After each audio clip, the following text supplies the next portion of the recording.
Demonte colony சூப்பரா இருந்தது. சூப்பரா இருந்துச்சா? செம்ம த்ரில்லிங்கா இருந்தது. அருள்நிதி எப்படி நடிச்சிருந்தாரு? சூப்பரா நடிச்சிருந்தாரு. ஆர்ஆர் இருந்தா? நல்லா இருந்தாரு. ஓகே. நான் படம் எப்படி இருந்துச்சு? பெட்டரா இருந்தது. சிஜிஐ எல்லாம் பெட்டரா ஓகே ஹாரர் ஒர்க் அவுட் ஆச்சுங்களா இது? கொஞ்சம் ஓவரா கொஞ்சம் ஜவ்வா எடுத்துட்டாங்க. பட் நல்லா இருந்தது. டைரக்டர் அஜய் ஞானவேலுக்கு இது ஒரு கம்பேக்ங்களா? ஏன்னா லாஸ்ட் ஃபிலிம் கோப்ரா அந்த அளவுக்கு போகல. ஆமா விக்ரம் இது கொஞ்சம் பரவாயில்ல. ஓகே நம்ம ரெண்டுமே சிமிலரா தான் இருக்கு. பெருசா டிஃபரன்ஸ் ப்ரோ எப்படி ப்ரோ? சூப்பரா இருக்கு ப்ரோ. ப்ரோ எப்படி இருந்துச்சு? என்னாச்சு ப்ரோ? ப்ரோ எப்படி ப்ரோ? எப்படி விக்ரம் சாரோட நடிப்பு? அண்ணா, படம் எப்படி நான் இருந்துச்சு? என்ன படம்னா?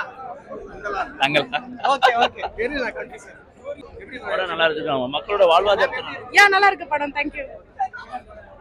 நான் எப்படி இருந்துச்சு படம்? படம் நல்லா இருக்கு சார். ப்ரோ படம் எப்படி ப்ரோ? படம் super bro. Okay okay.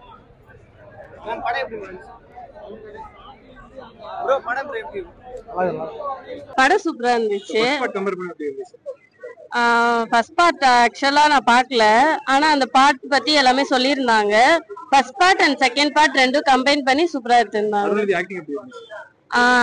Arulnithi சூப்பரா பண்ணியிருந்தாங்க. பிரியாவும் சூப்பரா பண்ணியிருந்தாங்க. லாக் இருந்துச்சு. லேக் எதுவும் இல்ல. படம் ரொம்ப ஃபாஸ்டாவே போச்சு. செம்ம த்ரில்லிங்கா இருந்துச்சு. அந்த ஸ்டோரி சொல்லுவாங்கன்னு எதிர்பார்த்தா நெக்ஸ்ட் பார்ட் ஆனா கண்டிப்பா வரும். அவ்வளவுதான். ரேட்டிங் எவ்வளவு கொடுப்பீங்க? 10க்கு கண்டிப்பா நான் 8 கொடுப்பேன்.